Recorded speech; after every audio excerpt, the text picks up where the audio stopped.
Shalom, everybody. This is Tzipporah Ibrim, the artistic director and video director and every director and editor at artisticministry.net, wearing all hats. And I thank you for joining me for this commentary on a postcard for T.I., how to keep the wolves from the door.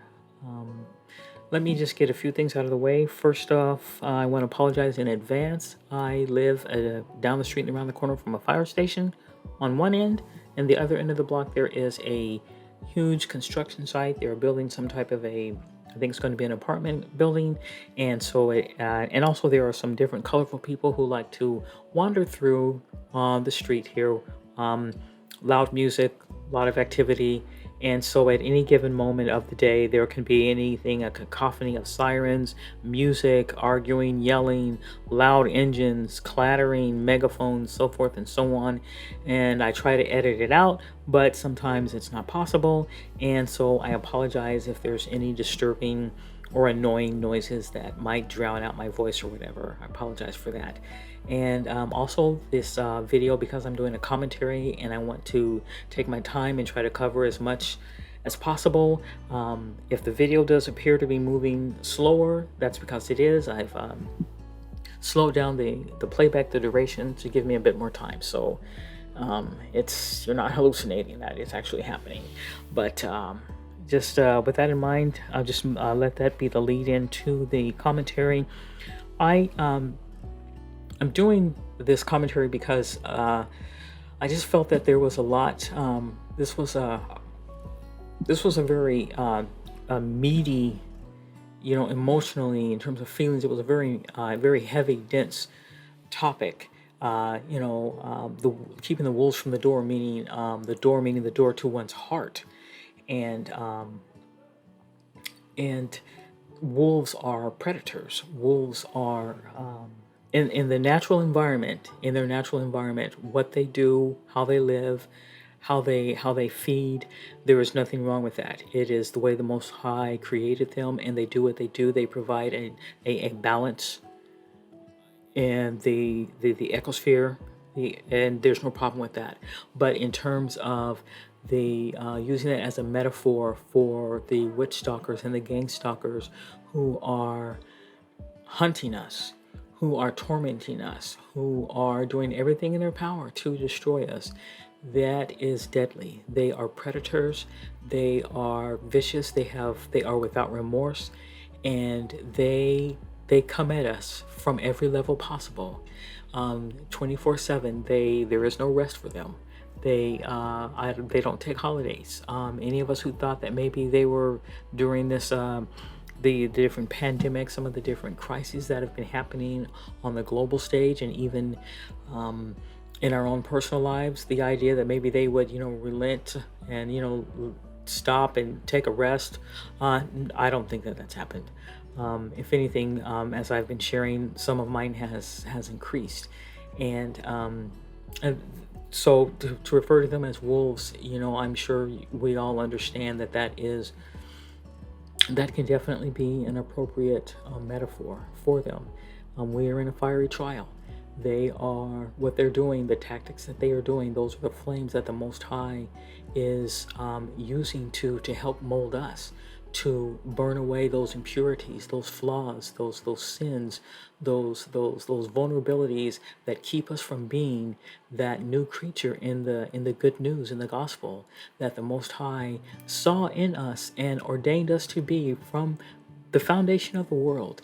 And that is the Apostle Peter, when referring to the fiery trial, the fire that he was referring to was the fire that's used to melt precious metals, to get them so hot that they melt, turn into liquid, and all those impurities, all those pebbles, all those grains of sand and dirt they come to the top, they're wiped off, and what's left is this pure, rare, refined gold, refined silver, brass, that you can't even put a price on. That's how rare and precious it is. That's what we are.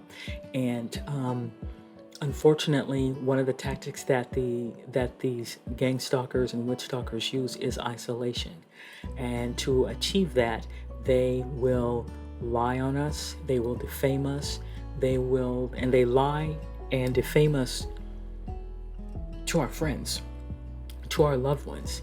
And when that doesn't work, they will go after them. They will create so much pressure and so much problems in their lives and make it so that it's centered around us, that a lot of them turn away from us. A lot of them push us away, and that is hurtful. And that is the most, that can be one of the hardest parts about this, because we know that we human beings, we are social creatures.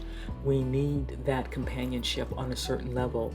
We need to have someone. I mean, it contributes to our sense of self. It contributes to our inner peace on a lot of levels, and to have that taken away can be really devastating. And that, along with a lot of the other tactics that they do, is what helps bring about the demise of many targeted individuals. And so we have to find ways to handle that. And so that's why that's the title, Keep the Wolves from the door of our heart. And also what's a lot for many of us, what's right behind that door that's between us and the wolves, a lot of times it's our friends, it's our families, to keep the wolves from them. And one of the ways that we can keep the wolves from them is by moving ourselves away from those people that we care about, so that they don't become targets themselves, because that stuff, it spills over.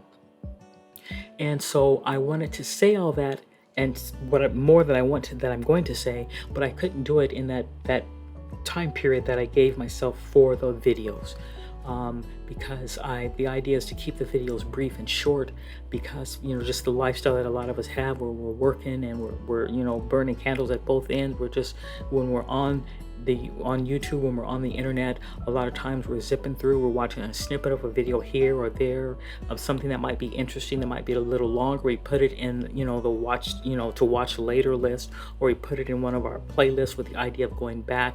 And so we really don't have time to really sit down and watch a 10-minute video, a 15, 20, 30-minute video all the way through all the time. And so I decided that I wanted to keep these as brief as possible. And unfortunately, because this is such a dense topic and it's so emotional, and there were things that I wanted to say but I couldn't, and so, which is why I'm going back and doing this commentary, because I felt also that there were things that were said that maybe they weren't clarified enough, and it would be easy to misconstrue them. Because I realized with some of the things that I'm talking about, the approach that I am taking to dealing with the witch stalking and the gang stalking, for some people it might make me suspect, where, it's just so weird, or it's so different, or it's so out there, or it's just so controversial, or just so almost negative in and of itself. The idea of forgiving someone who has destroyed our lives, who is working to destroy our lives, to hurt our friends, to maybe even destroy them. The idea of forgiving them, that's a hard one. Some people are not in that place. The bitterness and anger that a lot of us have towards someone who has done something to us that we can't get at. The idea of letting that person go and forgiving them and just moving on, that's a hard one to do, yet it's necessary.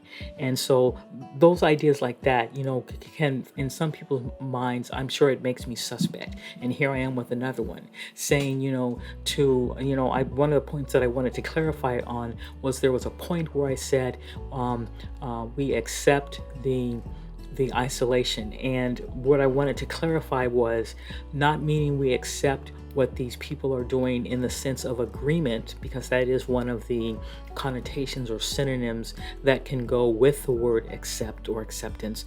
Not in that regard, but some of the other synonyms for acceptance are to recognize. Okay, accept in the sense that we recognize what they're doing and the consequences. We accept the consequences in the sense that we recognize the consequences of what they're doing, the gaslighting, the defamation of character, everything that they're doing, and doing it to our friends, pretending, coming over to our grandparents' house and pretending to be police officers, coming to a social worker and telling them that that they are an ex-girlfriend or an ex-boyfriend and that we've been stalking them, telling a coworker, that they heard that we're being investigated for being involved in a child pornography ring or pedophilia or that we're involved, in drug trafficking or something crazy, something so disgusting that our friends and family start to turn on us and don't want us around. Or maybe they defend us and start checking out these individuals who are messing with us. And then, of course, they find themselves all of a sudden in the crosshairs as well. And so we are left with the choice of how do we deal with this? We recognize what it is that they're doing. Okay, so so I used the word acceptance, but maybe it would have been better to have used the word recognize. But because we recognize this, one of the things that we do, another word that's synonymous with acceptance is tolerate. We tolerate this. We don't like it, but we have to tolerate it because the way there are few ways to get these people out of our lives because they are so tenacious. They are like slugs on a pig's belly. It's hard to get rid of them. It's hard to stop this, and it spreads. And so we have to tolerate it. And we tolerate it also because we don't want to give them what they want. We don't want to give them the satisfaction of seeing us break, of seeing us just, fall down into the depths of alcoholism or despair or depression. And so we tolerate that. So that's another word that is synonymous with acceptance. That's, if you look in the thesaurus, that's one of the words that's there as a synonym for acceptance is tolerance or suffer. When we suffer through something, that's another word that is listed as being a synonym for acceptance is we suffer through this. We endure this. We tolerate this because our choices on how to stop it, to thwart it, are limited or non-existent. And so we have to find another way. And for us, with the Most High, I believe for the righteous who are in this fiery trial, He knows that what we're going to finally turn to is Him. He becomes our refuge, which is what He wants, which is He knows that it's going to drive us to Him. And that's what He wants. He wants us to cling to Him.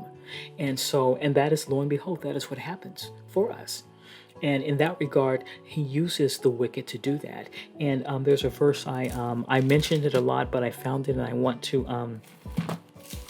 to put it in here because I know sometimes in these commentaries because they're so brief, I don't really have time to really do a lot of add a lot of scriptures. But here's one. It's Psalm number 37. Psalm 37, and it's verses 12 through 13. He says, "The wicked plotteth against the just, and gnasheth upon him with his teeth. The master shall laugh at him, for he seeth that his day is coming. The Most High shall laugh at him, for he seeth that his day is coming." He laughs at the wicked because he understands that that it's actually the wicked who is being used. And the satisfaction and glee that they think they're getting out of seeing us down and out and destitute and lonely is not really what's happening. And through the light of the Messiah, which shines through our minds and lets us see from a different perspective, one of the things that happened for me, at least, and I'm going to share this jewel with you, and that is I learned that there is a difference between loneliness and solitude. When we are looking at this from they're isolating me and they've got me in a place where I'm lonely, I don't have anyone to talk to, no one understands me, there's no one can see what it is that I'm dealing with. They don't see these people, how they're color coding me. They don't catch it that they are defaming me. They can't fathom that the person who showed up at the door with a business card saying that they are a social worker, they can't get it that that person probably went to Kinko's 2 or 3 days or maybe even a week before and had a bunch of copies made. They don't think that way. And so that puts us in a place of loneliness, and loneliness is an empty place, and the pain and everything, it's there's an echo there, and it's an echo that can't be silenced. That's loneliness. Solitude, on the other hand, is very peaceful, and it's very serene, and it's a wide place, and there is a wealth of just everything at our fingertips if you have the imagination and the understanding. And that's what the witch stalkers and the gang stalkers don't see. They don't see that there is a difference between solitude, and the Most High will, through the Holy Spirit, will show the righteous that place of solitude, and that is what makes it possible to suffer through. And some of the suffering, that is an appropriate word, because it hurts to willingly choose to let go of a loved one. It hurts, but when we let them go, we know if that person is a good person, and if they are on the path to the kingdom, and if we are also, we will see them again. We have to, this is the type of situation that, along with the solitude, is salvation, is eternity. We start to think in terms of eternity, because what's here right now is so hard and so difficult. We have to, our spirit longs for something else, grasps for something else, gets it that there has to be more. This situation that we're in with these wicked people running the world, the scriptures say that the world has been given into the hands of the wicked. This situation, this cannot be forever. This cannot be the end all be all. We know that it's not, and we start to sense that. That's part of that openness. That's part of that solitude. There's even a sense of peace in the word solitude, but that's what we start to feel that and to sense that, and we cling to that, and we can place our friends there. We can place those loved ones, that ex-lover or that potential lover that we let go of. We can place them there, knowing that if they are righteous and if we are righteous, that we will get that crown of life and we will see each other again. And we start to think about things like life and eternity, and we start to see, when we look at what the John the Revelator, what Jeremiah, what Isaiah, what they saw in eternity, they saw so much destruction of the wicked that the few who get life is going to be so rare that to even possess it is going to be almost as if one has a crown. Life itself will be a crown because it will be so rare, but we can get that. And we want that, and we're going to do everything we can to get it, because what we're dealing with now, we don't want to deal with this forever. I do not want to spend my eternity, my forever, living this way again. So I'm going to, if it means letting go of people and seeing them again, hoping to see them again, then I'm going to do that. If it means letting go of these people who, in the end, who joined in with the gang stalkers, who co-signed and fell victim to the defamation of character and the gaslighting, then I let go of them too. That's acceptance, and that's what I wanted to say, and I hope I've done so. I hope that this commentary has helped, and okay, with that I say shalom.